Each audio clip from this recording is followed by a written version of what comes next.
Bom, bom dia, gente. Agora, assim, oficialmente, bom dia, né? Já que isto está sendo gravado. É, a gente vai apresentar hoje a parte 2 da aula de estruturas arquitetônicas. E depois da semana passada que a gente abordou a primeira parte e nosso foco estava num certo tipo estrutural, num certo modo de entender as estruturas a partir do vão pequeno. É, a gente preparou com a Ana uma, uma pequena recapitulação do que aconteceu semana passada, só para relembrar um pouquinho alguns assuntos. É, a gente trouxe essa mesma diferenciação entre essas categorias que a gente vem falando da matéria, elementos, sistema e dispositivos, né? Que obviamente é uma espécie de aprofundamento ou especificação com uma camada mais específica do que a gente vem estudando como dispositivos, e que vai focar nas estruturas arquitetônicas, né? Mas sempre entendendo que para chegar num dispositivo a gente tem algumas camadas anteriores de temas que nos permitem observar esses dispositivos a través de um filtro mais preciso, né? Então, por um lado, a gente fala de matéria, por outro lado de elemento, por outro lado de sistema, e a partir das relações que os sistemas vão fazendo combinar elementos de determinada matéria, podemos chegar nos dispositivos. De um modo muito geral, essa matéria é uma matéria que podemos considerá-la nestas aulas, que já viu exemplos de madeira e metal, né? Ainda não abordamos concreto, já vamos abordar concreto, ou cerâmica, né? Essas matérias colocadas desse jeito não têm forma, né? A madeira não tem forma, o metal não tem forma, concreto, cerâmica não tem forma ainda, né? E eles ganham forma a partir do que a gente está chamando de elementos, né? Que podem ser bloco, pilar, viga, pórtico, muro, laje. São elementos, neste caso, que são elementos mais convencionais de conformações estruturais, né? E quando a gente passa para a lógica do sistema e dispositivos, quando a gente fala de sistema, é lógicas de relação entre esses elementos, né? Então, essas lógicas de relação podem se dar a partir de uma maneira muito inicial, né? A partir da escala de um vão desses elementos. Isso sempre quando a gente fala de estruturas hierárquicas. O que estamos dizendo quando falamos de estruturas hierárquicas? É pensar que as estruturas podem ter elementos principais, estruturas primeiras que permitem ir dando apoio a estruturas secundárias e aí sequencialmente a diferentes camadas que les seguem, né? Então, esses sistemas que são sistemas hierárquicos, estruturais, evidentemente a gente não pode retirar nada que seja hierárquico porque o sistema desaba. Há outros sistemas que a gente não vai encarar nesta aula de hoje, mas sim vai abordar no finalzinho, para depois abrir mais na última aula, na parte 3, na semana que vem, que são algumas estruturas recíprocas, que são lógicas, onde os elementos dependem um dos outros sem uma relação necessariamente hierárquica. E isso é mais fácil de entender com exemplos. E dentro dessa mesma lógica, a gente estava pensando, a gente vem estudando, né, na aula na semana passada, escalas de vão pequeno, né? A partir de medidas desses vãos que a gente chama de gaiola, de 1 metro, 1,10 m, 1,50 m, 2 metros. Aí, e esse vão pequeno não necessariamente vem atrelado a dimensões espaciais, e sim dimensões espaciais de pequena escala, sino que tem a ver com uma espécie de lógica de perímetro espacial. Por isso a ideia de gaiola. E quando a gente ultrapassa essa ideia de vão pequeno, onde a estrutura acompanha a vedação e gera uma espécie de perímetros, essa lógica da gaiola, a gente começa a pensar num vão médio, que o vão médio já sim pode estar atrelado à escala desses espaços de uso, mas ainda não é um vão grande que talvez conforme um acúmulo de diferentes espaços, né? Então, essa lógica entre como os elementos se associam e que eles geram é onde o sistema permite a criação de diferentes tipos de dispositivos, né? E por último, só colocando esse último tema de entramados, os entramados são o modo com qual a gente está chamando aquele tipo de estruturas, ou de estruturas arquitetônicas, que não necessariamente são estruturas portantes, mas que tem a ver em como diferentes elementos de pequena escala, como um tijolo, como um bloco de concreto, o melhor exemplo para entender isso são os cobogós, né? Que podem ou não ser estruturais, mas que vão criando seu sentido a partir da lógica da associação de pequenos elementos. Então, isso tem a ver com algo que a gente vai falar um pouquinho mais na frente, mais no final da aula,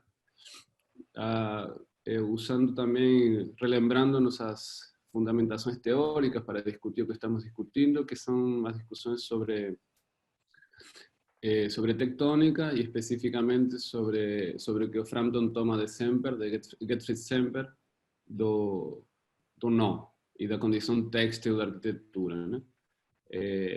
Tudo isto vamos falar um pouquinho mais na outra aula. Hoje vamos nos dedicar mais nesse vão médio e nas estruturas de vão grande e vigas espaciais. Eu trouxe só essa imagem aqui de novo para relembrar um pouquinho o que a gente falou semana passada sobre essas três matrizes. Tem algum áudio aberto para aí, gente?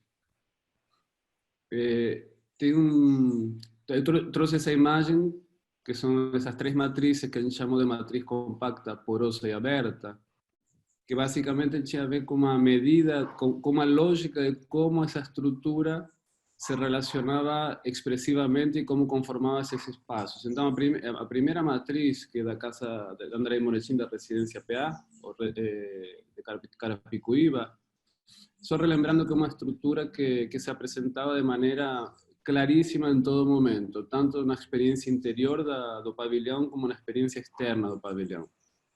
E nesse segundo módulo, nesse segundo exemplo de matriz porosa, só relembrando como essa estrutura, que também é um formato de um pórtico de um módulo muito semelhante, no lugar de 1 metro e 10, né?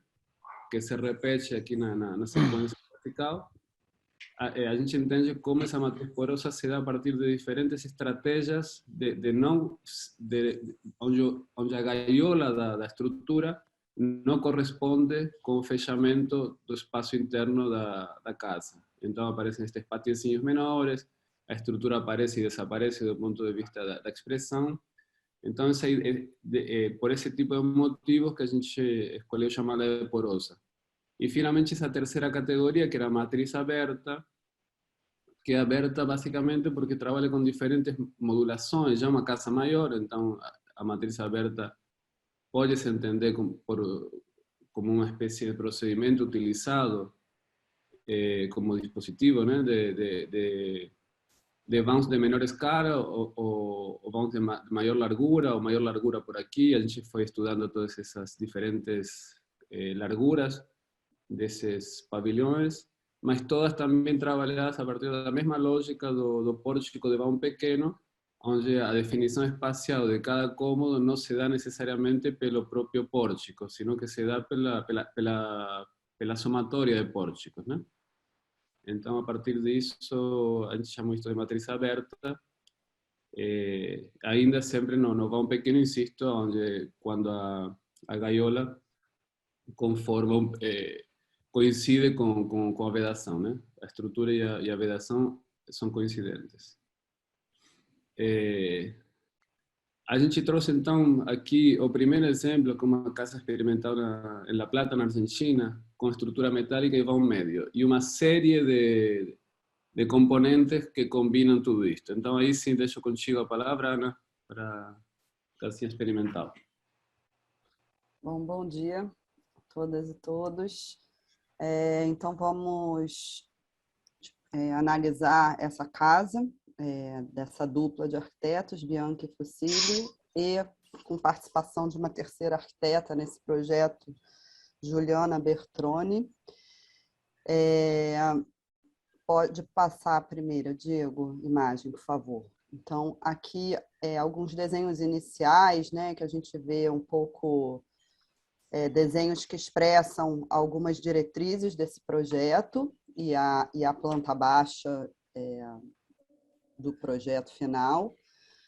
Então, esse projeto, né, se a gente partindo da análise dos 3 anteriores, a gente vai perceber que ele, assim como os demais, existe uma caixa, né, em estrutura de metalon, num sistema gaiola modulado, em que a gente vai ver nos próximos desenhos mais precisamente essa modulação dessa gaiola, mas numa composição um pouco distinta, né, das casas que a gente analisou na aula passada. Nessa casa existem 2 estruturas assim, né, que estão trabalhando juntas. Uma dessa caixa, gaiola, e por fora dela uma estrutura muito leve, que vai ter um vão maior do que essa gaiola da caixa pequena,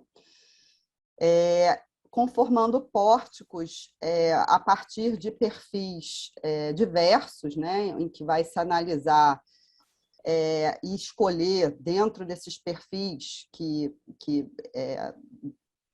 ali disponíveis no mercado, nesse local. Então, a questão da escolha dos materiais passou por essa disponibilidade. Então, a partir desses perfis existentes, há uma estrutura aí com uma expressão, né, tanto de um desenho quanto de uma leveza, que vai conformar esses pórticos externos, que vão tanto cobrir a caixa, quanto conformar esse espaço intermediário de uma varanda ao fundo da casa. Esse croquis à esquerda, né, é um pouco uma síntese aí, né, um croquis de representação um pouco tanto dessa ambiência quanto do que existe nesse lugar, né? Então, como esse projeto ele está pensando tanto nessa paisagem de eucaliptos que dividem propriedade de uma forma bastante linear, quanto nas estruturas existentes que dão suporte a essa produção agrícola de frutas, que é bastante importante, né, nesse lugar que a casa está.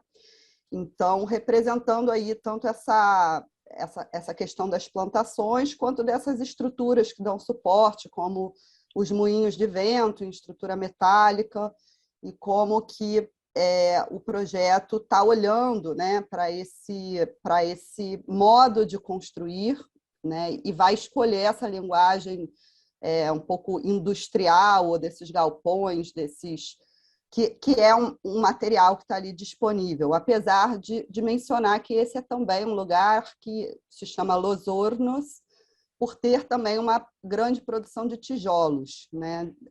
Não sei se o Diego sabe mais sobre isso do que eu apenas li aí nesse memorial dos arquitetos. Pode passar, Diego. Então, nessa próxima imagem, a gente já tem um desenho aí mais desenvolvido, né, desse projeto, mais preciso, em que a gente pode ver no corte abaixo, né, que a casa ela está inserida aí num terreno quase plano, mas ela se eleva ligeiramente, né, respeita aí esses pequenos declives, elevando essa caixa, né, essa caixa pousando com muita leveza nesse terreno, existindo uma infraestrutura aí de concreto mínima, né, de algumas fundações à esquerda, né, que fazem a base de alguns pilares, e à direita essa laje varanda, que vai ser aonde os pilares do pórtico vão se apoiar na extremidade direita. Então, acima dessa base, né, de concreto, vão se apoiar peças muito delicadas, né, metálicas, fazendo essa junção entre o concreto e a gaiola, entre o concreto e esse pórtico que vai se formar nesses perfis metálicos que seguram essa grande cobertura leve.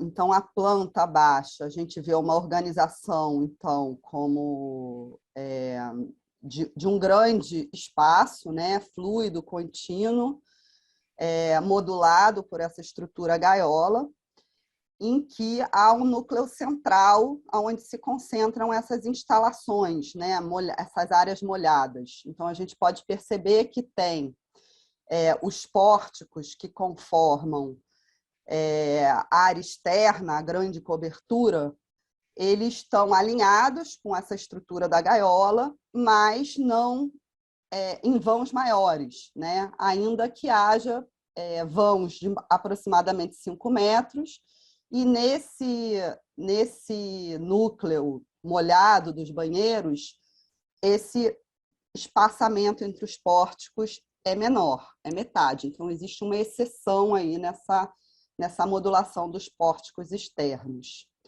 E uma concentração, né,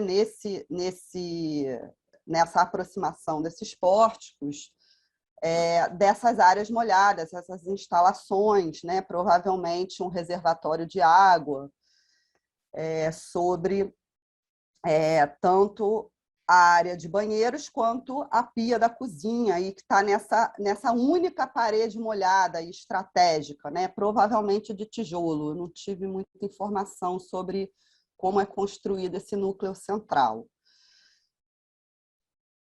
Então, o acesso da casa, né, se dá pela parte de baixo, nessa planta, e o lado, a parte de cima, é essa varanda que dá para esse grande campo, com muitas árvores e uma área mais reservada, privativa, né, da casa.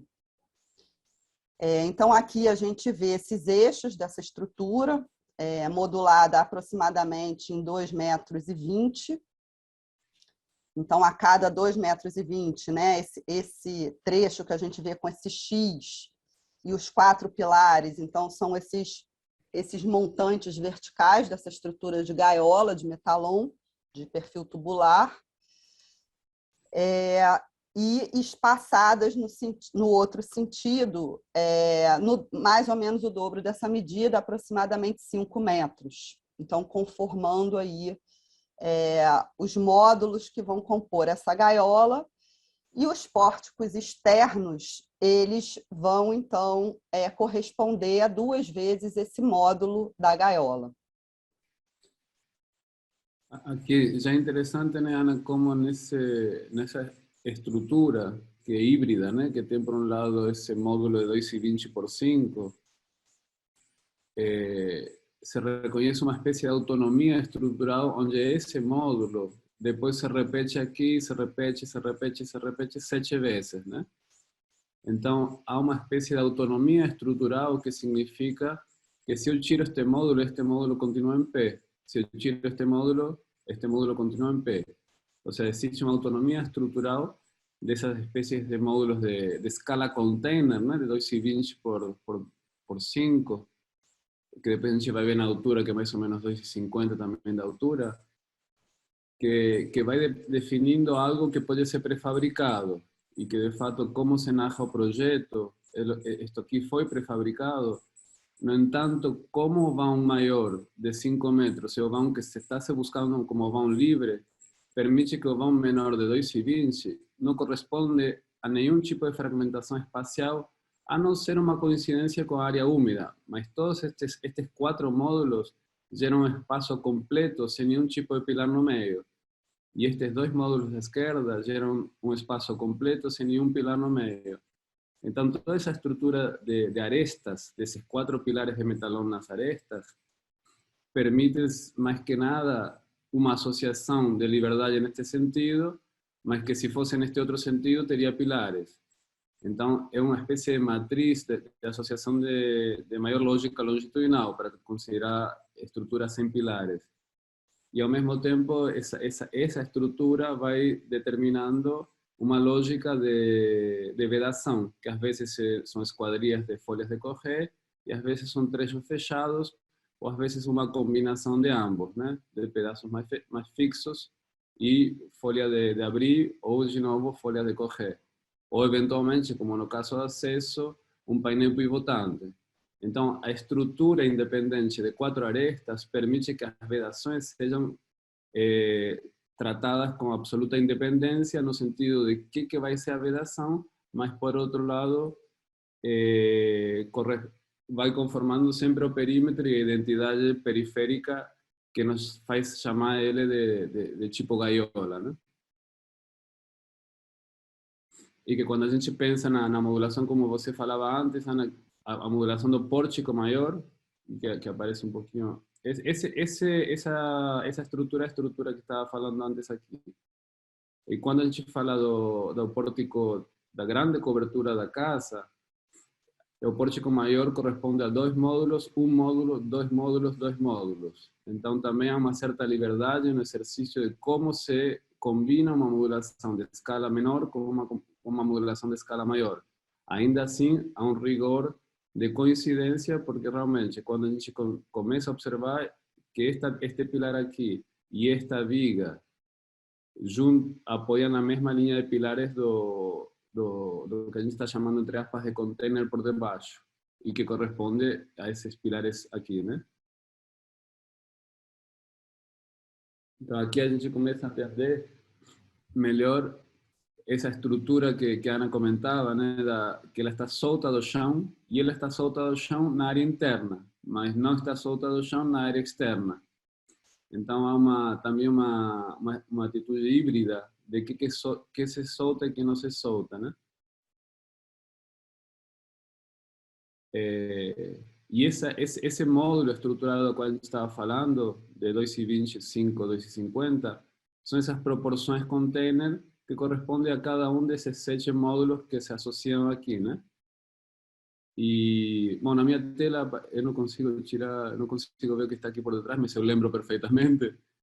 O que existe é um detalhe de como eu encontro de um módulo container com outro módulo container, onde existe uma aresta de metalón, mas já as vigas não são de metalón quadrado, sino que as vigas são desse perfil enrijecido, que é esse perfil que tem essas abinhas, que pelo fato de ter as abinhas, ganha rigidez, ganha inércia, ganha resistência por forma, e com isso consegue ter uma espessura de metálica muito menor que os perfis usinados, e obviamente são muito mais econômicos, porque são muito mais leves, porque o custo do aço é por peso, né?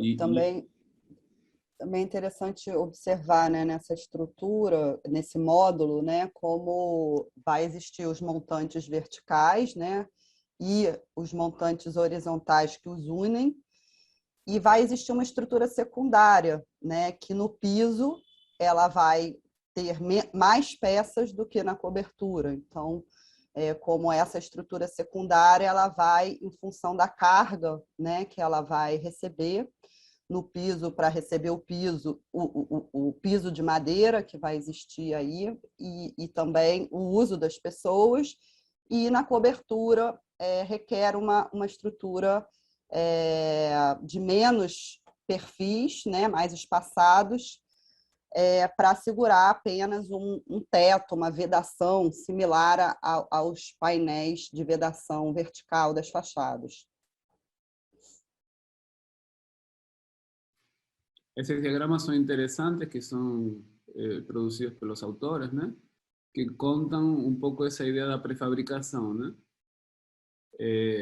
De uma espécie de preparação do terreno, né? Para poder chegar e depois apoiar esses módulos que podem ser trazidos realmente com uma prefabricação em oficina, né?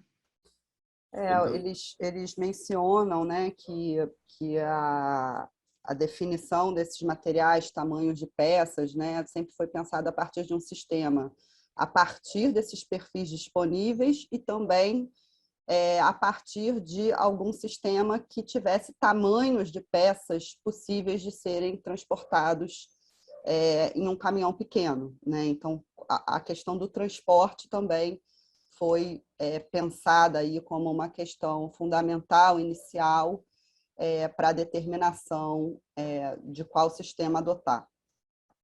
E ao mesmo tempo também tem uma coisa do peso, né? São todas peças de peso bastante baixo, né? Que a manipulação dessas peças se dá de modo mais simples que se fossem peças muito mais pesadas, né? Do ponto de vista da facilidade de montagem, né? E do qual tipo de equipamento que se usa para essa montagem. Então aqui o diagrama é muito claro como há uma sequência de montagem esquematizada, né? Então depois de montar estes módulos, que são os módulos do que a gente chamaria uma perna do pórtico, né? Aí essa primeira apoio do pórtico permite completar o pórtico com esta espécie de pilar em formato de V e as vigas principais do que vai ser depois a cobertura. E que a cobertura tem umas vigas que a gente consegue ver, depois vai ver melhor, são as vigas secundárias de apoio à cobertura que estão em sentido transversal. E mais na frente vai ver como, assim como eles combinavam perfil de metalon com perfil enrijecido, a mesma experimentação se dá nos pilares em V e também nas vigas duplas em perfil enrijecido ou nas vigas transversais secundárias treliçadas de vergalhão, né?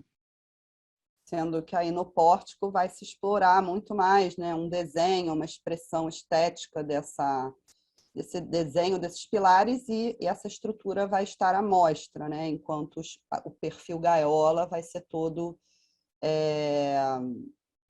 revestido, né, constituído ali junto com os painéis de vedação de fechamento.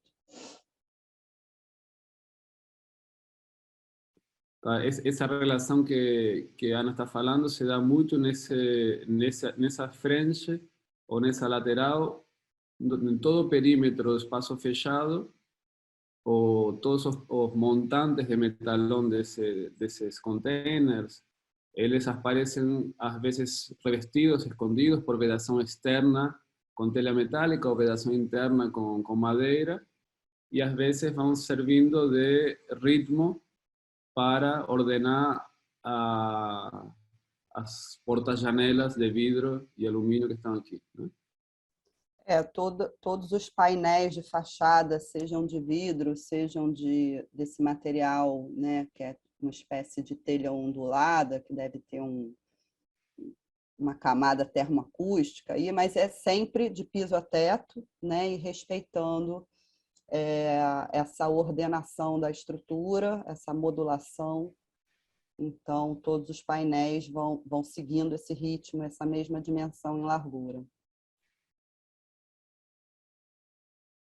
Aqui a gente retoma um pouquinho, a gente fez uma espécie de desenho por cima do desenho dos autores, contando um pouquinho, uma vez que a gente tem esse entendimento dessa estrutura de metalón e perfil enrijecido que conformam esses prismas de 5x2 e 20x5 dos modulinhos container, aí aparecem os conectores metálicos e começamos a imaginar como poderia ser montado esse pilar em V e a estrutura da cobertura. Essa pergunta que em algum momento aqui eu me fiz é para entender, bom, o que vem primeiro, isso aqui, se ainda não está essa peça, como aparece esta antes, né? Então ela poderia vir antes e ficar solta, amarrada com algum tipo de coisa que não está apresentada e que depois é retirada, ou talvez apareça uma escora e apareça primeiro a viga principal e depois esta outra, e depois a escora sai. Enfim, são especulações de poder entender como isso se dá como montagem, porque a gente, por um lado está a montagem construtiva, que é como o comportamento estrutural da estrutura pronta vai funcionar, diferente a como se dá no processo construtivo, que às vezes, como o sistema não está completo, precisa de alguns apoios, como escoras, para permitir essa montagem, né?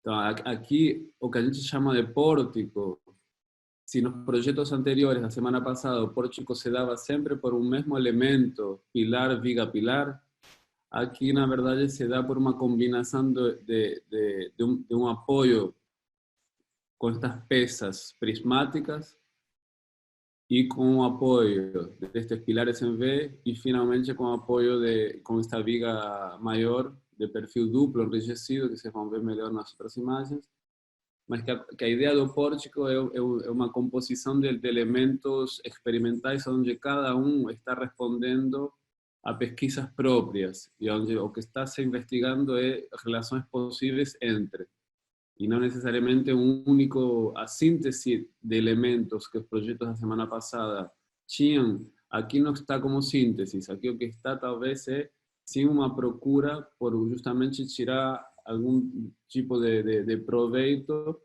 dessa combinação de elementos, sobretudo nossa condição específica em cada lugar. E a gente vai entender isso, por exemplo, nestas vigas transversais, nestas vigas que estão pintadas em magenta, que são vigas treliçadas, com o mesmo procedimento projetual que utiliza Federico Craig, né, que na aula inaugural deste semestre, se vocês lembram. O Federico, ele na Casa de Bloco de Concreto e Madeira, ele justamente explicava que ele tinha utilizado essa viga trelizada neste lugar para, não somente por uma questão técnica e econômica, porque são realmente de baixo custo, porque tem baixo peso, sino também porque permitiam uma fluidez visual entre frente e fundo que uma viga de perfil metálico cheio não permitiria, né? Então, é interessante também observar, né, no vermelho, como o pilar em V, ele está aí numa linha mais fina e é novamente utilizado, então, o perfil tubular, o metalon, né, e essa grande viga, essa grande peça horizontal que vai vencer vãos maiores, vai novamente fazer uso, como o Diego falou, do perfil enrijecido, e dessa vez o perfil enrijecido 2 associados, né, duplo, para que a resistência seja compatível com esse vão, que de fato é bem maior, até em cima do próprio volume, vai se apoiar, né, de forma bastante leve nesses 2 apoios apenas. E nessa imagem, Ana, já também aparece de novo reforçada essa história que você falava. Se o vão da esquadrilha é piso-teto, né? Vai da base até o topo do prisma do container, e a vedação com esse material corrugado vertical, que não temos certeza que seja metálico, talvez seja algum componente de outra índole, né? Não sabemos muito bem. Não sei se você conseguiu pegar essa informação, mas é um material que também vai de cima a baixo e que essa linha aqui no meio apresenta justamente muito possivelmente uma junta de material, né? Uma emenda. Uma amenda. E aqui, retomando na planta, conseguimos entender melhor essa lógica de modular simples e modular dupla. Por um lado está um módulo pequeno de 2,20 que se repete 2 vezes aqui, só uma vez aqui, 2 e 2. Então existe uma modulação base de 2,20, uma modulação dupla de 4,40, e aqui está marcada com mais força os lugares de apoio desses pilares em V, né? E na sequência podemos entender como aqui já existe uma segunda, a última camada estrutural, correspondente a essas 4 vigas magentas, que são aquelas vigas treliçadas, que eu não tenho clareza se devem ser mais ou menos 20 centímetros de altura, mas seguramente algo próximo de 20, 25 centímetros de altura, e que deve ser uma fabricação muito convencional. Isso acontece em qualquer lugar daqui do Brasil que a gente ande, ou da Argentina, a gente vê essas vigas treliçadas com vergalhão sendo feitas em en diferentes construcciones de galpões o de coberturas de pequena escala, inclusive de grande escala, né? E que também foi usada pelo Sérgio Bernardes, né, na Casa da Lota, em alguns projetos também antecedentes. Que tem uma excelente eficiência entre peso de material e que em si elas são vigas espaciais, porque capturam sua ideia de espaço na própria treliça, né?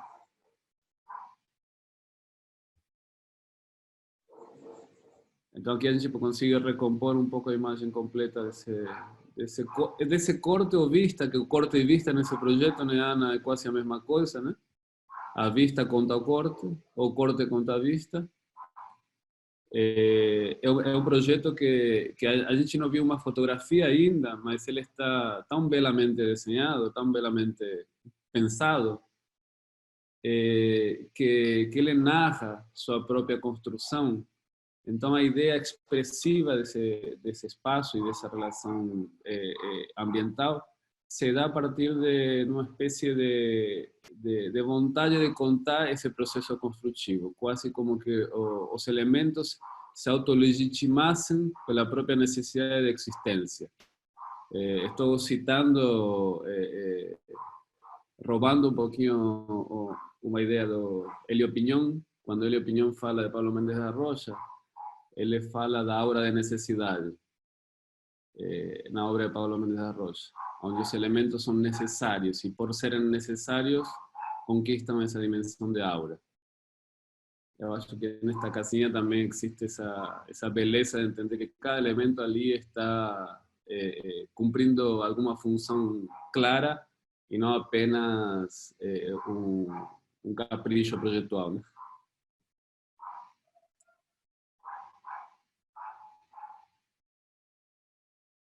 Quando a gente vê a imagem, né, Ana, da fotografia, e depois de ter visto os desenhos, de alguma maneira a gente tem uma surpresa, mas por outro lado tem uma confirmação também, né? Uma confirmação claríssima do que o desenho vinha contando.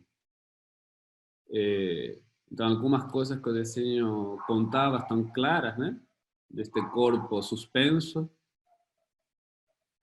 dessa cobertura também suspensa por cima deste corpo, desta sequência de pórticos mais leves, de estas vigas mais leves trelizadas, que são as vigas secundárias da cobertura.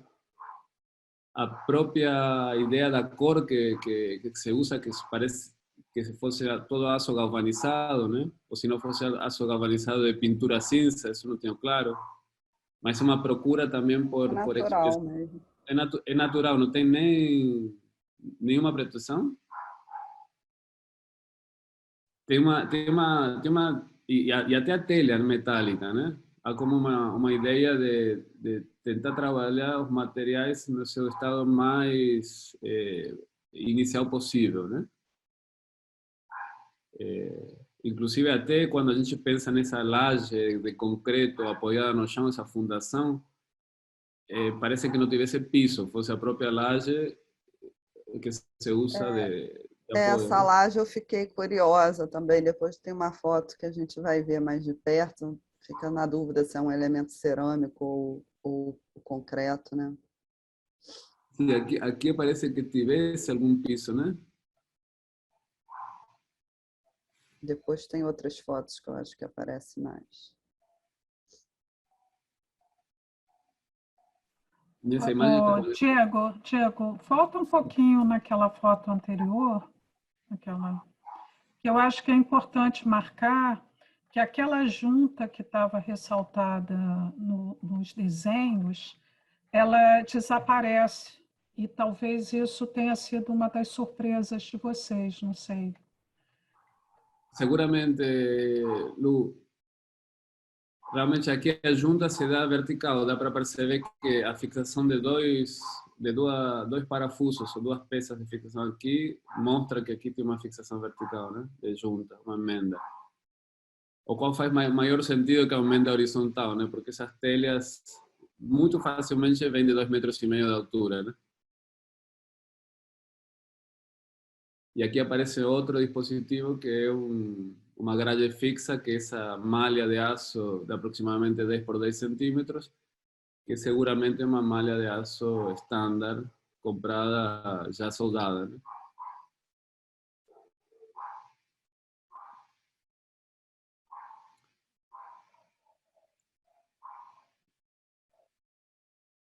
Nesta imagem já começamos a entender um pouco o sistema completo, tanto pilar em V, por um lado, como a estrutura determina a identidade mais completa do pavilhão, com esse telhado suspenso, com essa espécie de sobretecho, lo chamou Fede Craig la outra vez, sobreteto, né? Ou teto duplo, mas que também é um dispositivo interessante que a gente já vem vendo em outros projetos, que tem a vantagem de que todo calor que se gera entre um lugar e outro, ele sai com muita facilidade, então é uma espécie de eficiência térmica muito forte a partir de um recurso muito econômico, né? De um sobreteto ventilado, né? E que para isso, para que isto tenha transparência, aqui fica muito claro como a viga trelizada permite essa transparência, né? A tal ponto que nessa distância as vigas trelizadas somem, praticamente somem como presença, né? Por outro lado, todo o pavilhão fechado, ele também apresenta que ele está suspenso, e todo esse ritmo de 2,5, 2,5, 2, perdão, 2,20, 2,20, 2,20, é algo muito sutil, não é tão evidente como a gente poderia imaginar em alguns momentos da apresentação dos desenhos, né? Então, como o sistema, na verdade, apresenta umas regras de jogo gerais, muito rigorosas, mas permite vedações também com bastante liberdade, então acontecem coisas diferentes, por exemplo, aqui neste lugar, que tem um pedaço opaco, uma porta de correr, de abrir de giro, e aqui são portas de correr, uma grade fixa dessa malha, que também permite que a segurança desse pavilhão, que seguramente está sem uso durante muito tempo, né, se autodefenda com poucos mecanismos de segurança, né? E Basicamente deve ter uma única chave para a porta de frente e a porta de trás.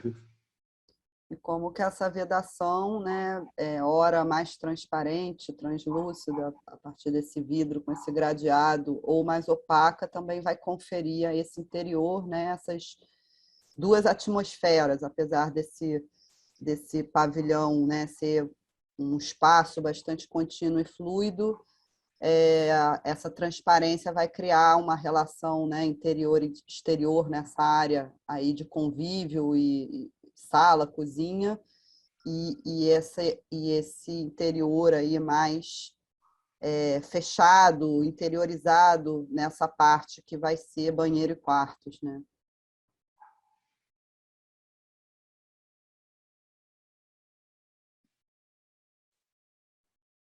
Aqui a gente trouxe com um pouquinho mais de foco essa relação desse pilar em V, que é composto de várias peças, né? Que a gente pode entender que tem peças de encontro. Aqui dá para ver que essa laje tem tijolo por cima, né? Que você falava, Ana. Un tijolo macizo de los hornos, seguramente. Y estas pesas de encontro, onde, tirando esa pesa en U, después todo va a ser un metalón cuadrado de aproximadamente 4x4, 5x5, no sé, a medida exacta, que se cruza aquí, que a mesma pesa que agora conforma o pilar, a parte dupla do V e a parte simples do V, né? Mas que depois, para se encontrar com o telhado, com a viga principal do duplo enrijecido, volta a ser simples. Então, no lugar que esse pilar teria maior deformação de flambagem, é duplo. No lugar que a flambagem vai tendenciosa a ser zero, o metalão é simples. Então, há também esse modo de construir esse pilar em V, está também fácil de ser compreendido a partir do comportamento estrutural. Não se trata apenas de uma procura formal e expressiva, né? E esse elemento simples determina o espaçamento entre os dois perfis enrijecidos, assim como esse elemento simples aproveita o mesmo espaçamento para gerar o segundo ponto de encontro entre a viga dupla e o pilar em V, né? Aqui e aqui. Então, esta condição triangular estabiliza o sistema, que é o equivalente ao que muitas vezes a gente vê que são xizamentos dessas estruturas que podem se deformar muito facilmente, porque não conformam um triângulo e são retângulos, e que poderiam se deformar transformando-se em losângulos, né? Então, essa diagonal aqui triangulariza esse pórtico e diminui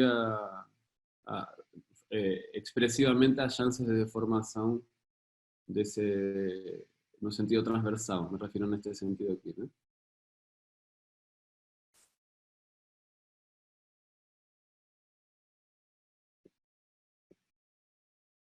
Aqui é bonito de ver como depois é a fixação dessas vigas treliçadas. Essa viga treliçada é a viga mais convencional do mundo, né?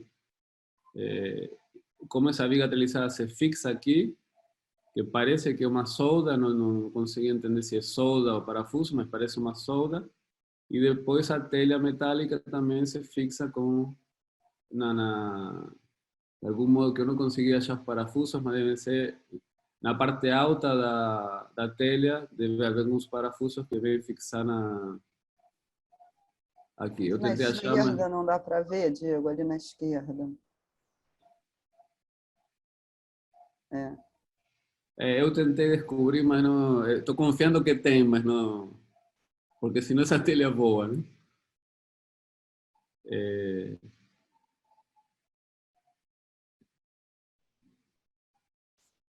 É muito bonito como essa estrutura, depois me refiro à viga trelizada em particular, como ela permite muito facilmente pendurar plantas, sem ter que fazer invenções posteriores, no caso é uma viga cheia, né? E aqui recuperamos esse entendimento também, né, Ana, da vedação um pouquinho mais opaca na área mais íntima e uma vedação um pouquinho mais translúcida na área mais coletiva, mais social do pavilhão, né? E essa varanda, que a grande sala da casa é a varanda, né? E aqui vejam como existem umas diagonais, os cruzamentos dos cabos de aço, que tem a ver com a mesma lógica de evitar que uma estrutura de comportamento isostático, para evitar que se deforme transformando retángulos en los ángulos, ¿no? Esa deformación con xizamento. En Argentina lo llamamos la cruz de San Andrés, ¿no, Andrés? La cruz de San Andrés es el xizamento para evitar, o contraventamento, ¿no? Y que en este caso particular a T he aproveitado para pinturas luminarias justamente en el centro del módulo, ¿no? Então, é lindo ver como a obra ela vai conquistando no seu pensamento estrutural uma dimensão arquitetônica constante.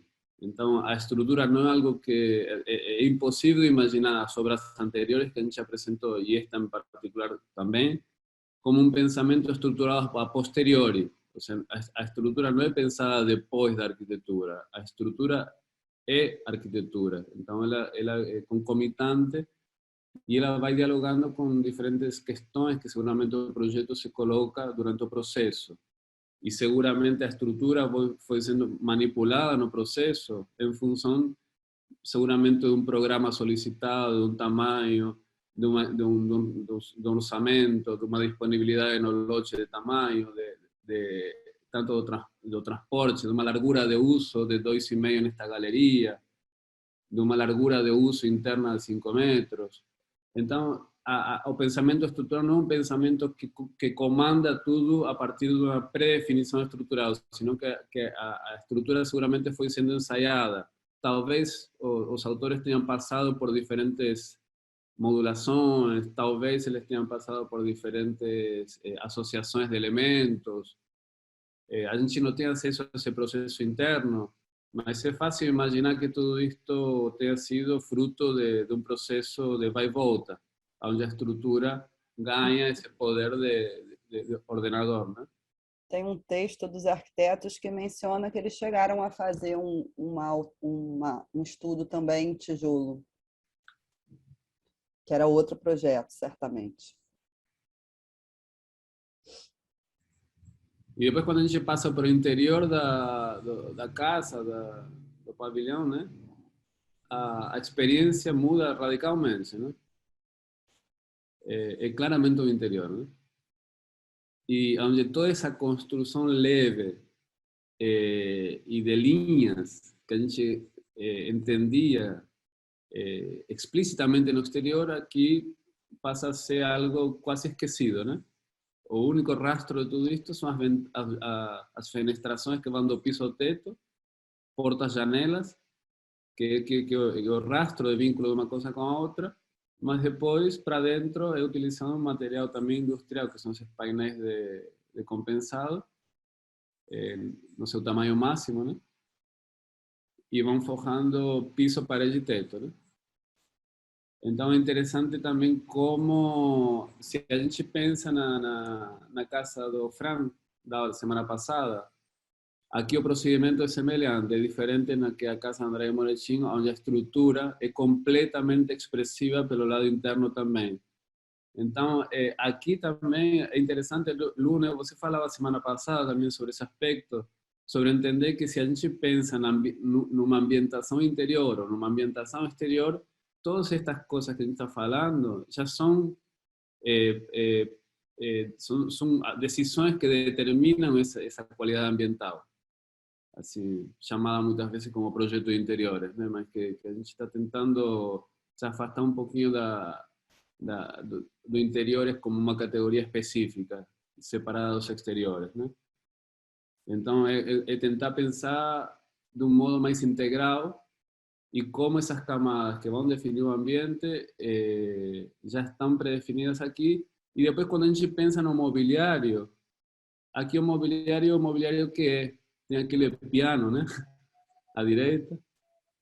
Tem esse sofá, tem aquele móvel do lado da lareira, tem a lareira. Aquele móvel do lado da lareira parece que foi feito com alguns resíduos ou sobrantes do compensado, mas que poderíamos imaginar outras maneiras de mobiliar esse espaço, né? E não necessariamente essa apenas. E essa imagem é bonita porque já, se antes o interior não tinha protagonismo durante o dia, durante a noite, quando já vai escurecendo, essa cor acaramelada, né, da madeira, vai tingindo a luz e vai tingindo a expressão da casa para quem se aproxima de noite, né?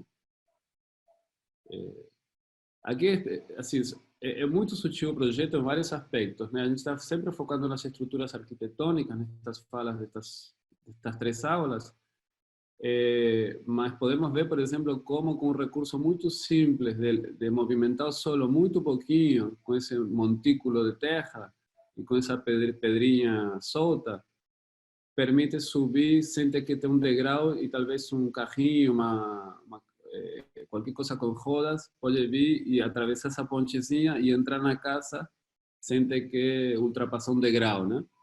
Que é um trabalho de extrema sutileza, né? Assim como o projeto está cheio de sutilezas, assim como as plantas aparecem aqui e geram uma espécie de intervalo temporal, espacial entre a chegada e a própria casa, uma casa que se abre para este lado com cuidado, com mais delicadamente, mas se abre radicalmente para outro lado, para a varanda, né?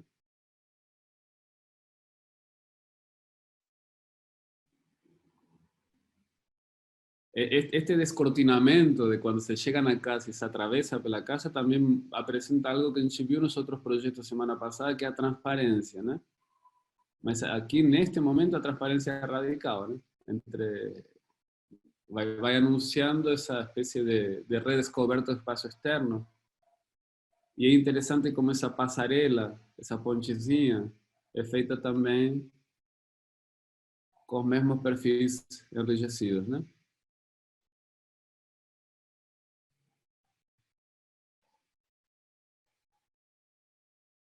E dentro de todo esse sistema de vedação, há de novo um pensamento sistêmico, né, modular, onde todas as folhas de vidro de 2,20, de folha de correr e com grade pertencem ao sistema de controle de luz e controle de segurança e abertura e fechamento para ventilar. Mas no mesmo módulo aqui já aparece um outro painel, um grande painel pivotante, que dentro do mesmo sistema 2,20 já opera com outro sistema de vedação. E aqui à direita, mais, de novo se repete aquele sistema do corrugado vertical, né?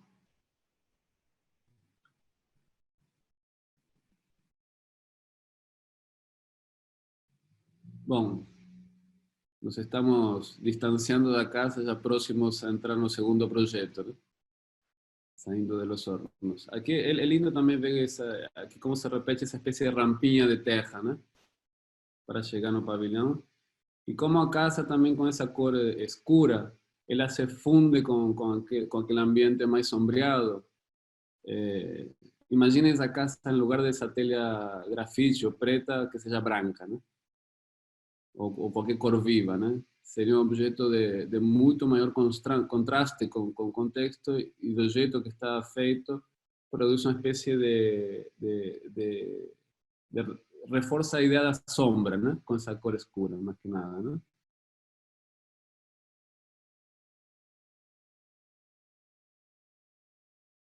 A gente trouxe esse segundo projeto, agora sim, do que a gente está chamando de viga espacial, que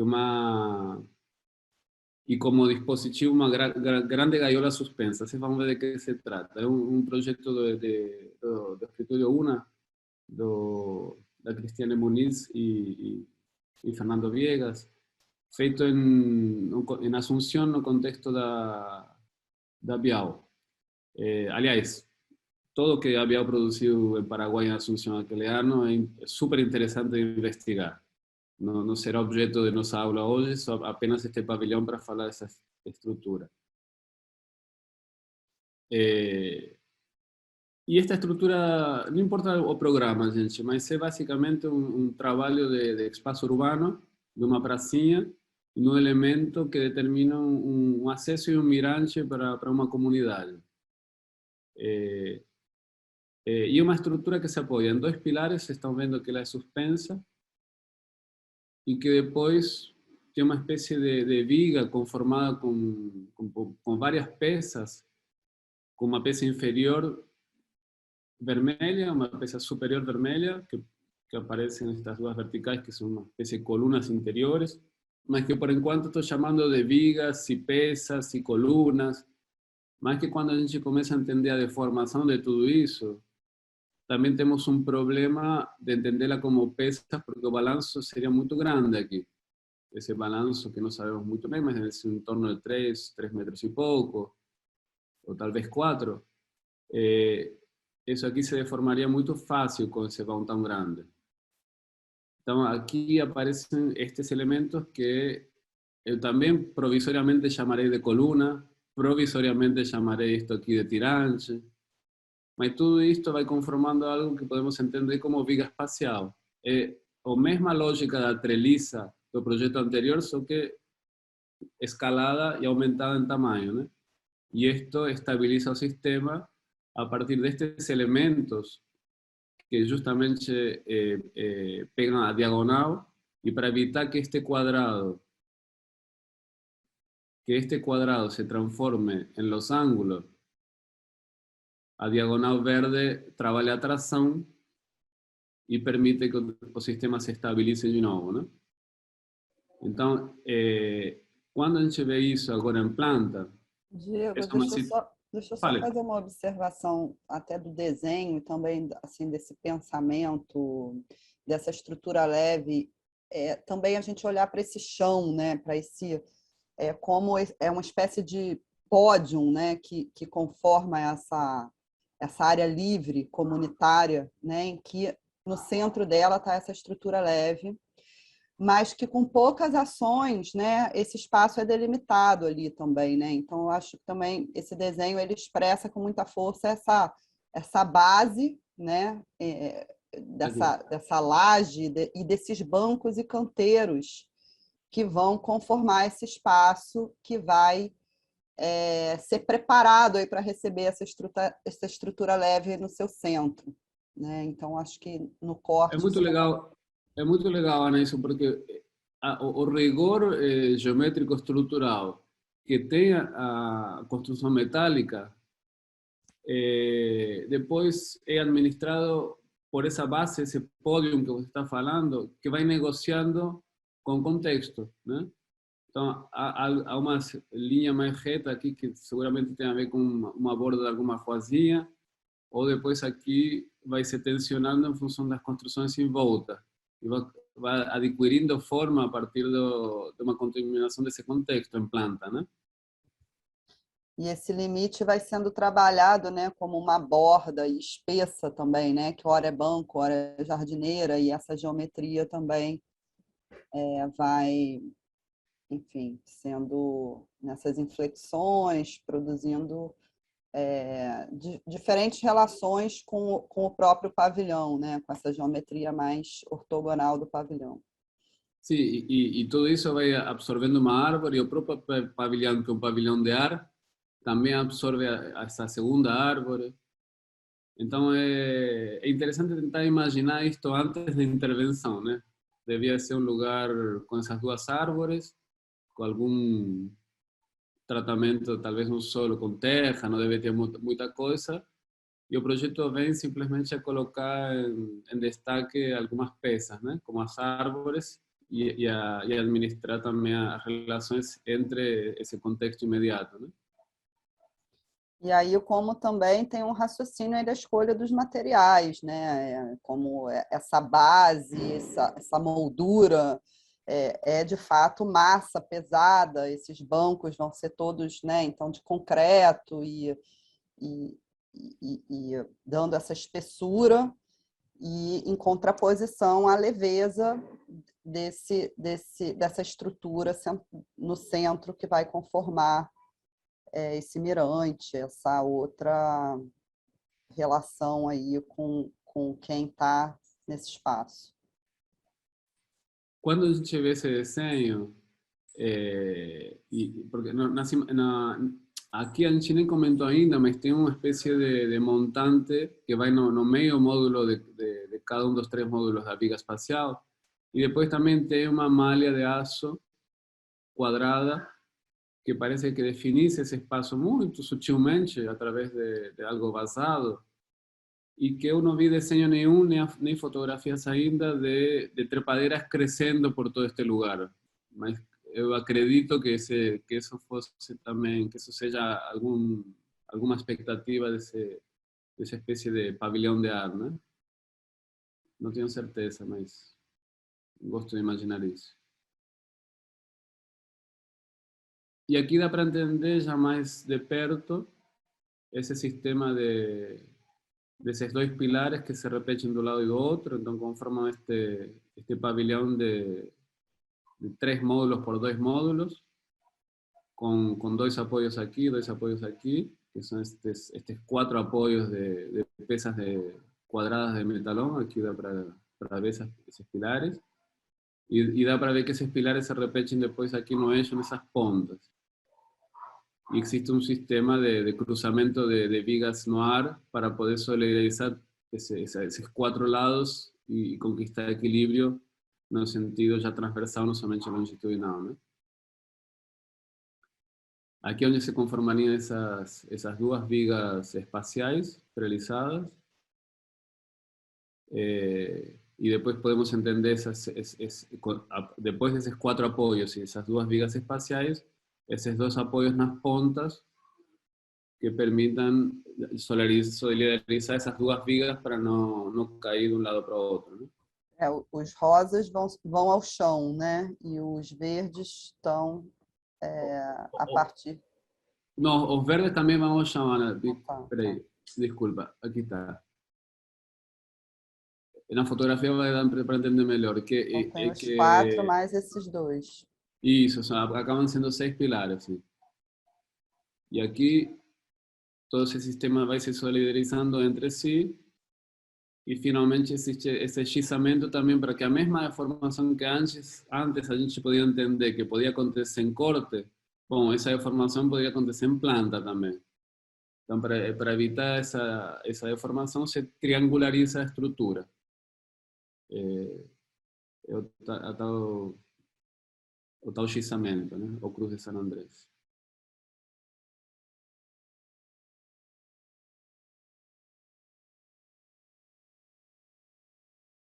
Esse pavilhão é interessante ver bom, aqui dá para ver esse contexto urbano muito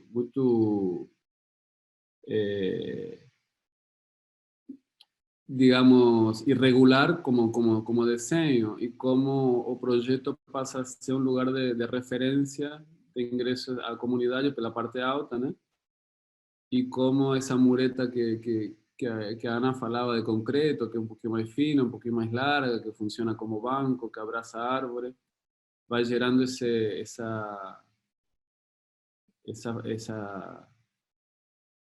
encontro entre esta peça de maior pureza e maior identidade formal com esta outra peça que é uma peça muito mais de negociação com um contexto irregular, né?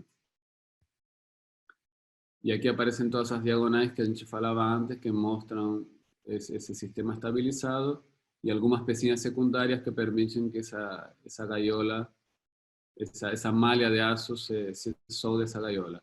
Assim como a gente está vendo esta estrutura, podría ser uma estrutura deste pavilhão e poderia continuar tendo camadas como o projeto anterior e se conformar outro tipo de espaço, né? E ele ser um estruturador de uma arquitetura mais fechada também, né? Diego, por favor, volta lá, que eu estou curiosa para saber o que é esse elemento que aparece sobre o pavilhão. Esse aqui, Iluminação, o que é esse elemento? eu não sei, Lu, eu tentei entender, eu acho que esqueceram uma peça lá solta, que não sabiam onde deixar e deixaram lá apoiada. Não consigo descobrir o que é, não sei. Porque, por outro lado, Lu, tem umas coisas aqui que parece que tem uma tubulação, tá vendo? Então, Uma coisa que me veio à cabeça se não era um elemento de iluminação assimétrico, enfim, até para fazer algum tipo de diálogo com essa irregularidade da base, mas não está para entender.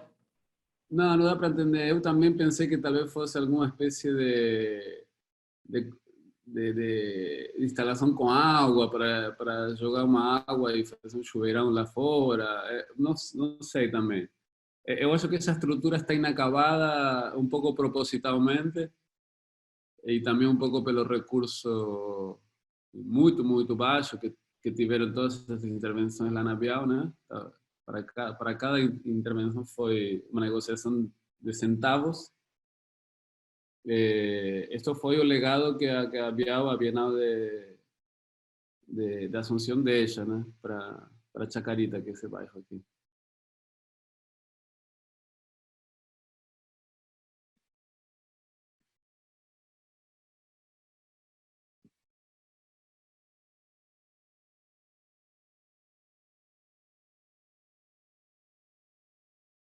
A gente passa para um terceiro projeto aqui, que é um projeto, agora já não é metal, é madeira, a estrutura é madeira, são grandes vigas, grandes vãos, el Quincho Los Gauchos, de Francisco Cadao, de Pancho Cadao, de Campana, e com uma estrutura muito interessante que a gente apelidou de teto tesoura.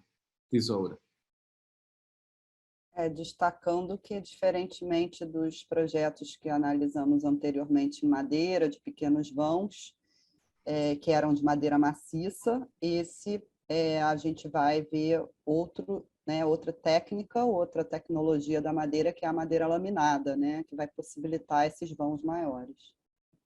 É interessante isso, porque a gente falava na semana passada sobre a confiança na madeira e a confiança no aço, né? Qual é com que coeficientes de segurança a gente trabalha com madeira, com aço, na hora de cálculos. E a gente falava que quando a gente fala de madeira maciça, é difícil ter uma confiança de qual é a resistência dessa madeira maciça pela origem dessa madeira maciça, de cada árvore é uma árvore, mas também depois como ela foi secada, como ela vai trabalhar, etc. Então, é uma madeira que é só cortada e aparelhada e secada, né? Quando a gente fala de madeira laminada, há um processo de criar essas lâminas de madeira a partir dos troncos, de debobinar madeira, né? E colar madeira, lâminas de madeira com as outras, com uma cola que a própria tipo de cola, qualidade da cola e o processo industrial que implica essa madeira laminada gera muito maior confiança no seu comportamento estrutural, né?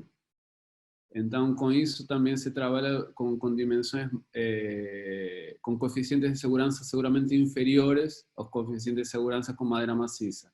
Aí sim, eu não tenho certeza, mas possivelmente mais próximo do aço, né? E este projeto vocês vão ver, essa é uma montagem do próprio Pancho Cadao que coloca em vínculo essa ideia da textura da madeira, ou da madeira laminada apresentando uma lâmina colada na outra lâmina, e também o concreto feito com formas de madeira. Então, uma espécie de encontro, de aproximação entre essas texturas que as duas provêm de alguma maneira da madeira, a partir da forma nos concretos também, né?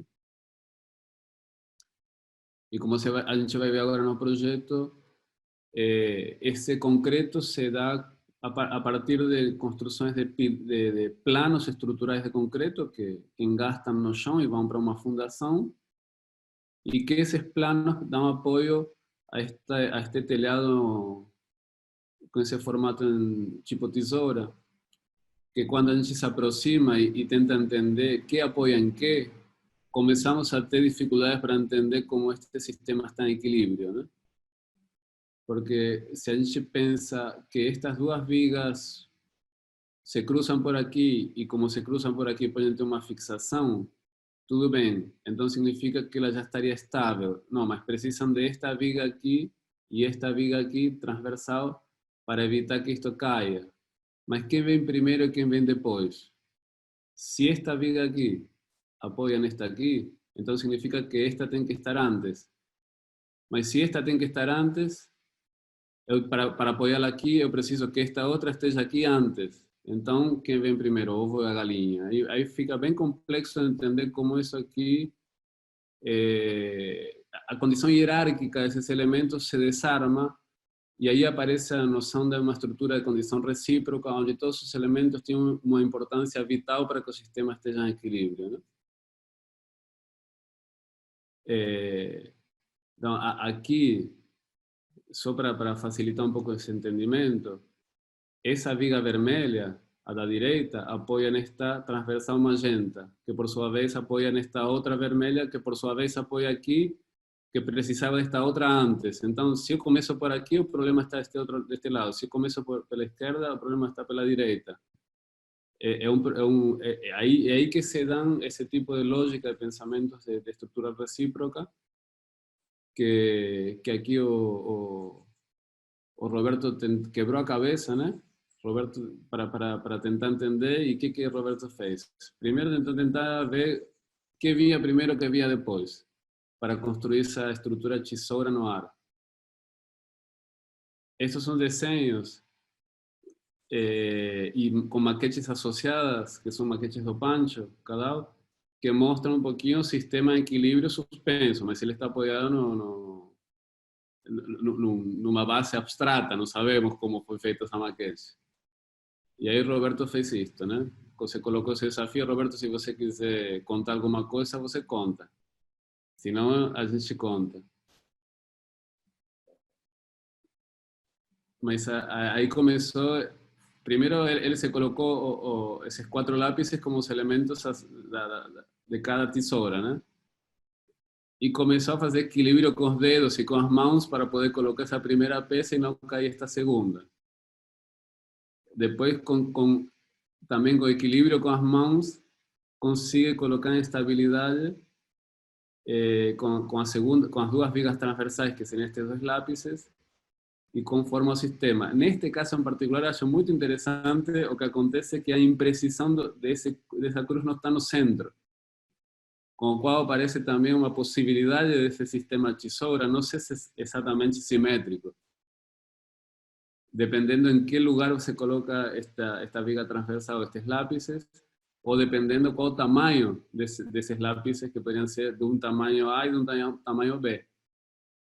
Bom, aqui Roberto conseguiu equilibrar numa fotografia magnífica, não sei como fez para que a coisa fique em equilíbrio e tirou a foto, mas conseguiu colocar em equilíbrio.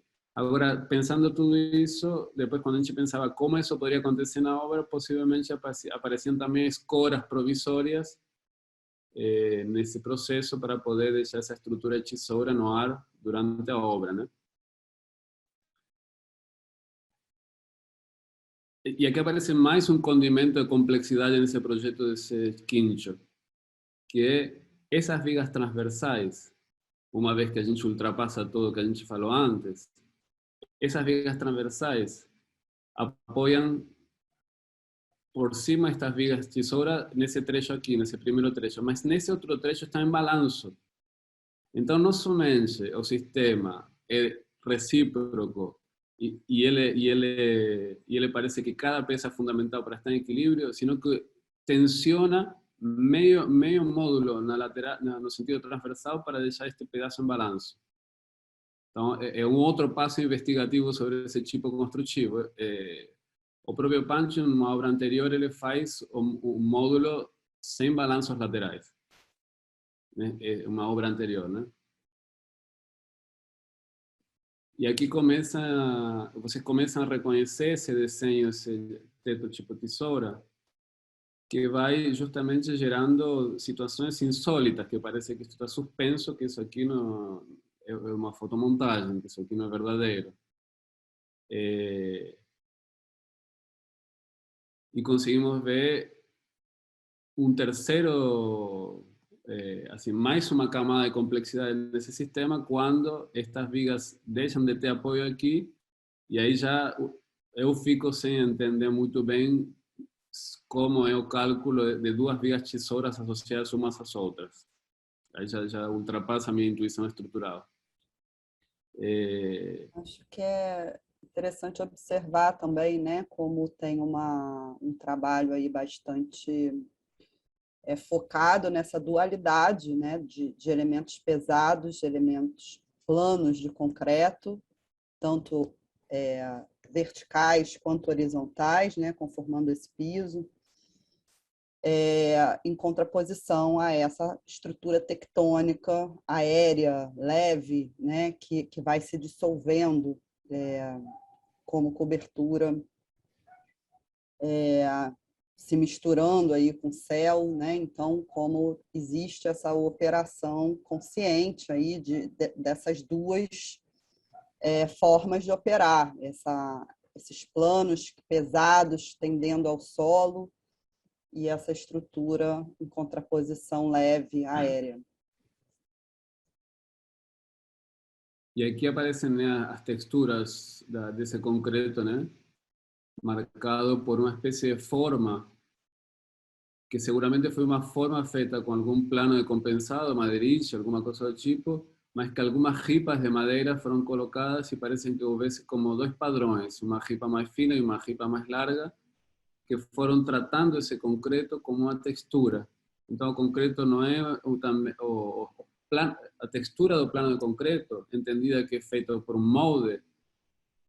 O momento de pensar o molde já é um momento também investigativo da expressão desses planos de concreto. Então, estes planos não são apenas estruturais, estes planos, obviamente, estão assim, querendo criar um determinado tipo de ambiência, uma textura singular, e conjuntamente a essas tensões que vão se gerando por uma composição em planta, que dá para sentir que a planta, a gente tinha as axonométricas antes, né? Algo muito herdado do pavilhão de Barcelona de Mies van der Rohe, de esos planos que van conformando espaços que influem nos outros, né?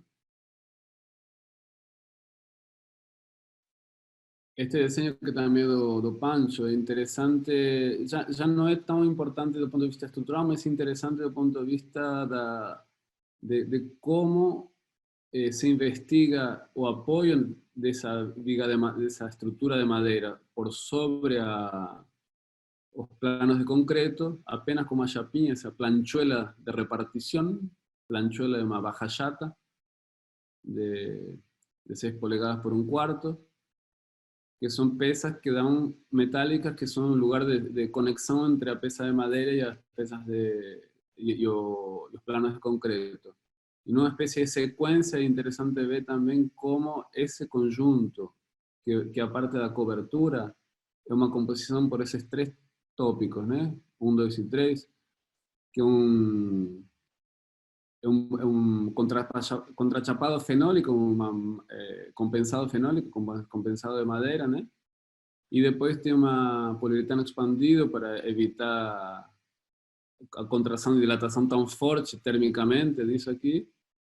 E finalmente uma capa de isolamento hidrófugo por cima para evitar infiltrações e umidades, né?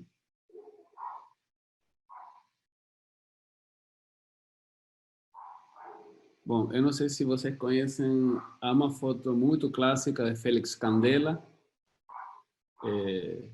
mexicano, que faz umas estruturas muito inovadoras e que ele, para garantir que a estrutura não vai cair, ele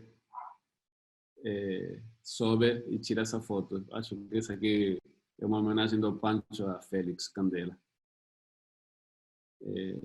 Nessa imagem também que a gente trouxe, dá para ver como há uma escora complementar aqui, né? Então, não sei se essa escora estava pensada de antemão ou ela veio aparecer para garantir o equilíbrio ou simplesmente estava pensada, não sei. Mas é interessante também como o sistema tem uma terceira camada que são as escoras, né? Que neste caso são escoras permanentes.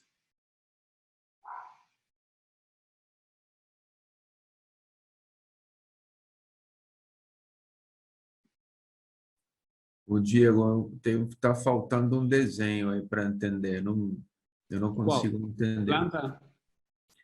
Eu acho que a planta, e um detalhe, naquele detalhe ele fala que é caixa de ligação das vigas, né? Que ele encamisa a ponta dessas vigas que vão estar penduradas, né? Isso. Talvez ele vá lá atrás com isso e pendura por trás na outra viga. Não sei. Este número 7 aqui, né? Ainda. Isso, esse 7. Sí, eso como caixa, Andrés, ahí, deixa aí nas fotos para te mostrar onde me parece que está essa caixa. É a ponta ali, né? Cada Isso aqui, pontinha né? desses. Cada pontinha, sim. Mas isso não está, o desenho e essa caixa não correspondem em fotografia com desenho. É uma coisa também que não consigo entender, que se esse desenho foi anterior e depois se viu se abriu mão da necessidade dessa caixa como uma cinta, né? E aqui dá para ver uma linha contínua, que não sei se essa barra chata de 6 polegadas não é uma barra chata contínua que já fez o vínculo necessário no perímetro, entre as diferentes vigas. Estou com essa dúvida, aí há uma não coincidência entre desenho e fotografia, entre obra, né? No detalhe, esse é o número 8, Diego, naquele detalhe, que ele fala planchuela de repartição, né? De distribuição seria, talvez. Sim, sim. É o 8, número 8. Essa planchola de repartição é essa aqui, né? Isso. Mas que parece que... Tá faltando algum desenho para entender. Ele fez um suspense ali, né? Pode ser, sim. Eu não tenho claro também esse ponto dessa caixa metálica para fijação de vigas. Porque aqui parece que houvesse algo transversal que depois, quando a gente vai nas fotografias, não existe, né? Não está aqui.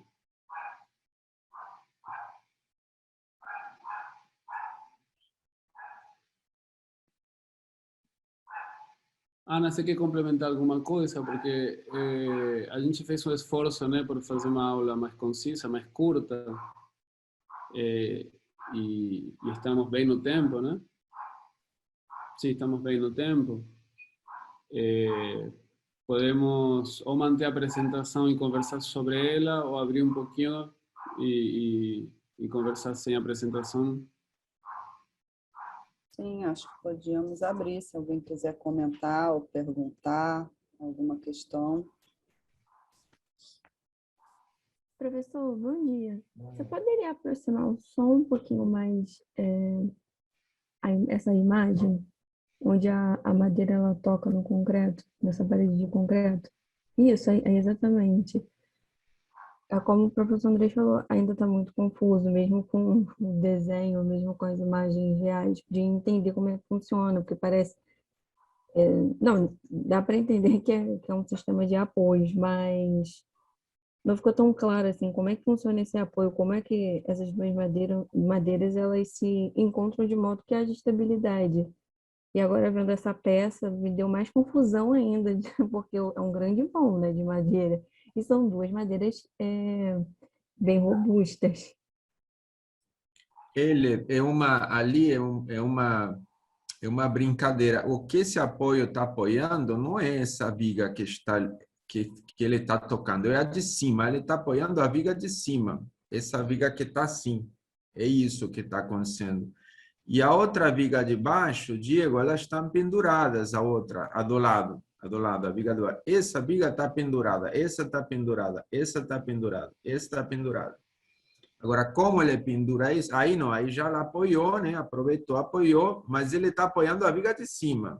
É para apoiar a viga de cima. É um sistema super complexo, né, de fazer isso. A gente encontrou esses desenhos, tem um parafuso que fica ali no meio dessa viga e fica funcionando como um tirante, né? Tá vendo? Eu tive a mesma reação que você. Tive a mesma reação que você, igualzinha. Né? Falei, danado. Eu não vi esse desenho, mas a cabeça te faz, sei lá, eu tô lá atrás ainda. Ó. Mas essas vigas ali no meio tem função estética, né? Ô, Andrei, você fica maluco quando você começa a fazer a maquetinha, né? Aquelas brincadeiras de lápis ali, e o bicho não fica em pé, né? Eu falei, pô, o que tá faltando aqui? Aí é o parafuso mesmo. E a planta é tudo é uma loucura essa planta, né? A planta é uma loucura dessa estrutura. Mas aquelas vigas que você falou, André, que ficam penduradas ali, que não tem apoio, elas têm uma função meramente estética também, não é? Elas não estão segurando nada em cima. Elas estão seguradas pelaquela transversal que passa de ponta a ponta ali, né? Então tem uma pegada da composição estética da coisa.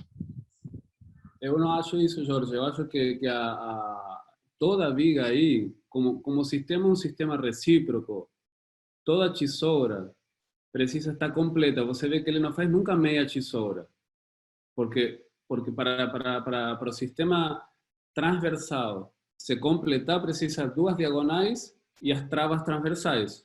Esse é o sistema base. Então, eu não posso retirar nenhum desses 4 elementos porque o sistema cai. Agora, depois... Aquela imagem lá, por favor. É o corte no início, né?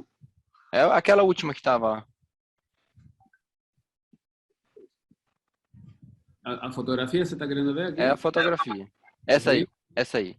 Ó, essas vigas aqui do meio, tem as vigas laterais que estão com aquele apoio e tem 1, 2, 3, 4 vigas aí no meio que estão penduradas. Essa viga que você está dizendo que ela faz uma tesoura sendo amarrada nas de cima? Exatamente. Ela se compõe com o sistema que vai lá para trás. Ou seja, quando essa vem para cá e apoia nesta outra aqui, ela gera peso nestas outras aqui. Entendi. E equilibra o sistema. Por isso que Por eso que o conceito estrutural de estrutura hierárquica versus estrutura recíproca é algo muito complexo de entender. Este sistema é muito complexo. O sistema mais simples de entender é, por exemplo, uma viga de triângulos espaciais como a cobertura do Galeão.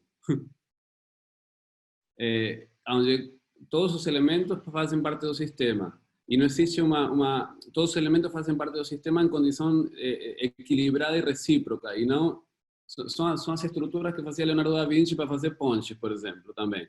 É um conceito de estrutura que é diferente da estrutura hierárquica. Por isso, a eliminação de um ou outro elemento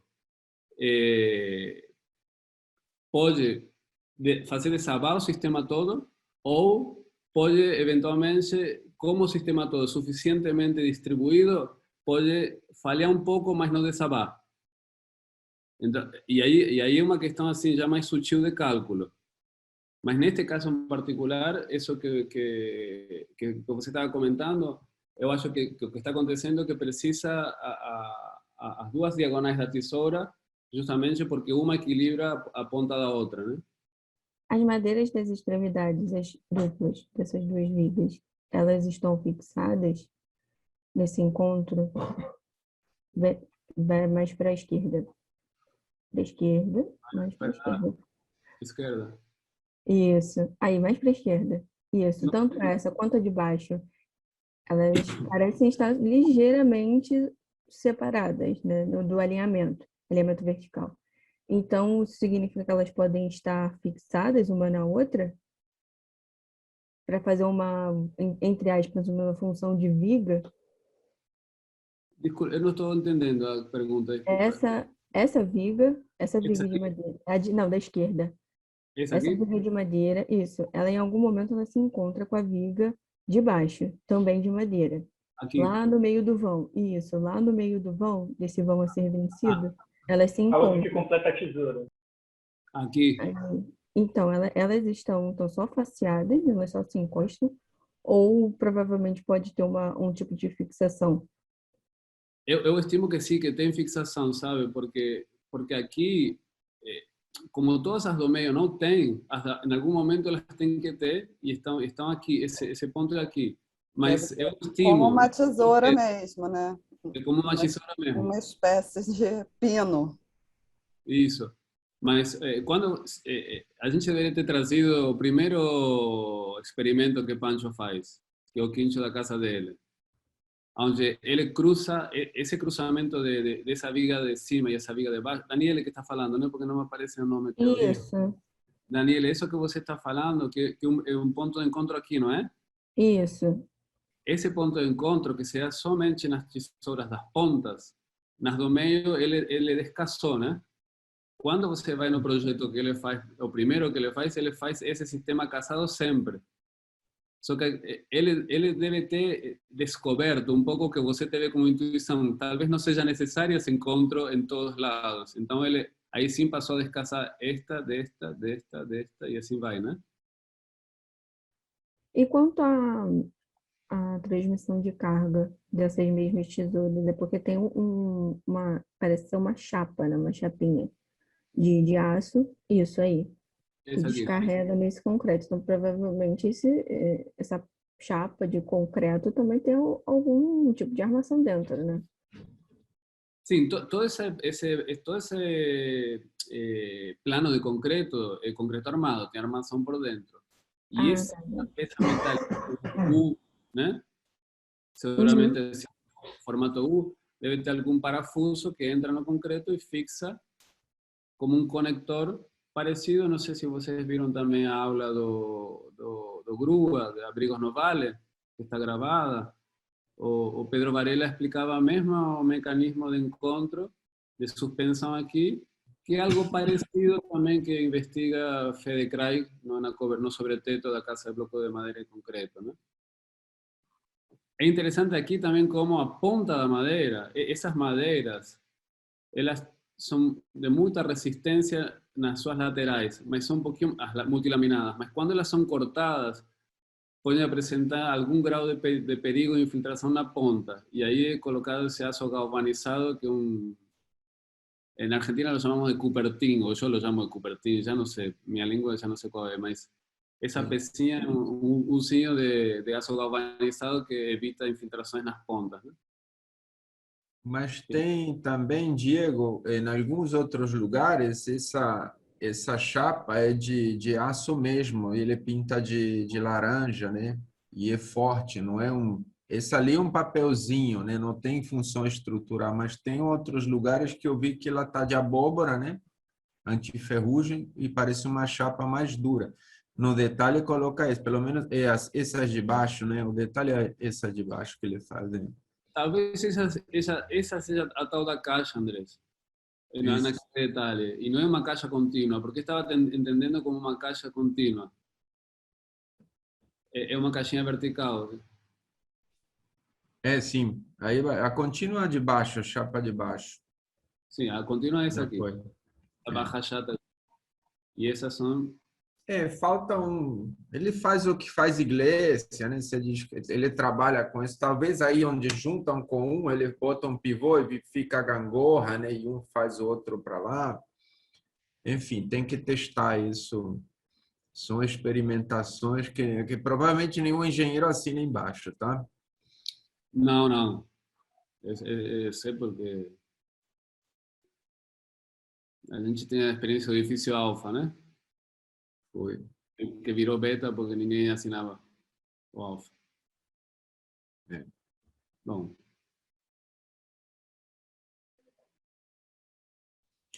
Eu só queria voltar lá naquela obra na primeira, né?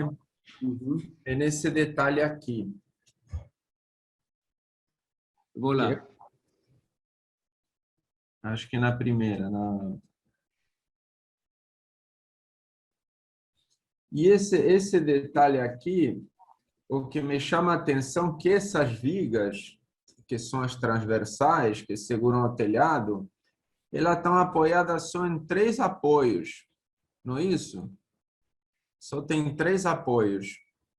Bom, 4, agora com esse Vzinho são 4. Esses 2 e mais 2 lá no meio. Aqui, não, tá falando aqui, né? Isso, é isso. Mas ele apoia em parafuso, né? Se a viga está segurada em parafuso, ela não está apoiada aqui em lugar nenhum, aqui embaixo. Isso que me chama a atenção, né? Como isso com o tempo pode chegar a rasgar esse buraco, sei lá o quê. Isso me chamou um pouquinho, bastante atenção nesse desenho aqui. Tá? Porque sou... É verdade. É. Mas deve ser uma chapa bem parruda, né, para fazer isso, né? Tem um outro desenho que acho que mostra também os mais parafuso. Não sei se desenha, porque tem aquela axonométrica.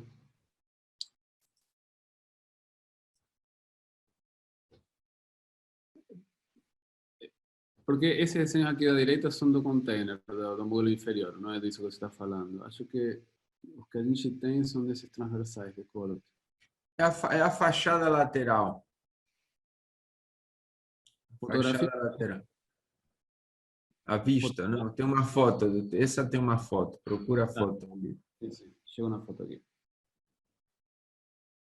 Aqui. Ali, um parafusinho ali. Na outra ponta, outro parafusinho. Aqui, inclusive, nem colocou um, né? Manteve o vão de 5 metros. Não, é isso. 5 metros. Aqui dá para ver, tá vendo? Como faz isso. É. Aí, e não vê, são mais 2, né? Uma viga que está aqui, pendurada, né? Rasgando aqui esse buraco que está aqui. Isso é para afirmar a condição isostática mesmo, né? Nenhuma pretensão hiperestática. Bem, sei, mas alguém mais que colocar alguma coisa? Acho que foi ótima, viu? Essas duas aí.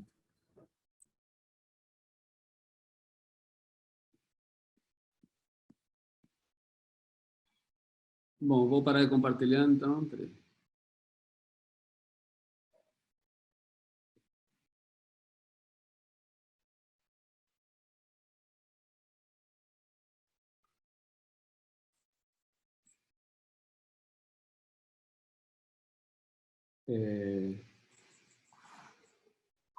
Bom, gente, a gente poderia já caminhar para o intervalo e depois do intervalo aí para nossas salas de turmas.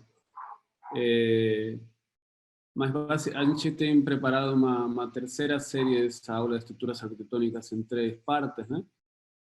Que a gente vai abordar mais os entramados na última aula com a Ana. Mas basicamente é uma vontade de estimular na gente, dentro dessas camadas que a gente vai analisando, nas obras que a gente estuda, tentando criar instrumental de trabalho para nossos projetos, camadas de interesse e observar já nos dispositivos, a partir das categorias do tectônico e da ambiência, como a gente estava falando antes, e não abandoná-las, não estamos abandonando essas categorias nestas apresentações, mas sim tentar colocar uma camada de interesse na própria ideia da estrutura, e a estrutura que a gente insiste como estrutura arquitetônica, capazes de alimentar un entendimento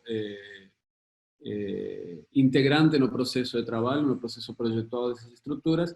E acho que há uma coisa que aparece nesta aula interessante, que são as maquetes, tanto a maquete do Pancho, como quando Roberto se inquieta por tentar entender esses modelos, esse sistema do teto tesoura, e investiga com maquete. Porque acho assim que todo isto o entendimento estrutural, por um lado, é um entendimento arquitetônico espacial, mas por outro lado é um entendimento estrutural do ponto de vista do comportamento dos elementos, de como se deforman, quem apoia em quê, se é uma estrutura hierárquica ou recíproca, como são as junções, todo esse tipo de coisas. Então acho que tudo isso tem por um lado uma linha, um modo de aprender mais diagramático e abstrato, e outro modo de aprender que é mais intuitivo a partir de maquetes. Então achamos que é importante que isso seja abordado de modos diversos, não se trata de um mais importante do que outro, mas sim que seja um assunto que seja como parte concomitante de um processo projetual, e como já falamos mais cedo e falamos em outros momentos, que o pensamento estrutural, como uma camada do pensamento construtivo, opere durante um processo geral de projeto. E não é linear, não existe uma coisa assim. Mas por outro lado, é fácil de imaginar também, nestes projetos, uma estrutura meio que ordenando em momentos-chave do projeto, talvez às vezes sem uma clareza total material, sem uma clareza total de encontros, mas sim as estruturas como capazes de ordenar e organizar o pensamento arquitetônico, né?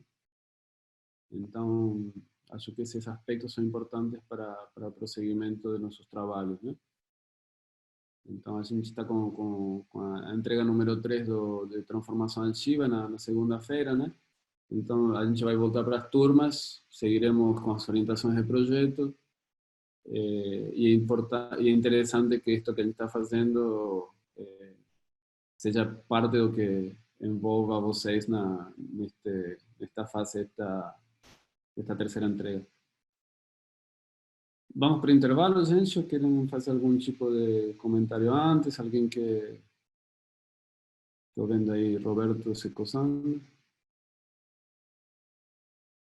Vamos para o intervalo? Tá bom.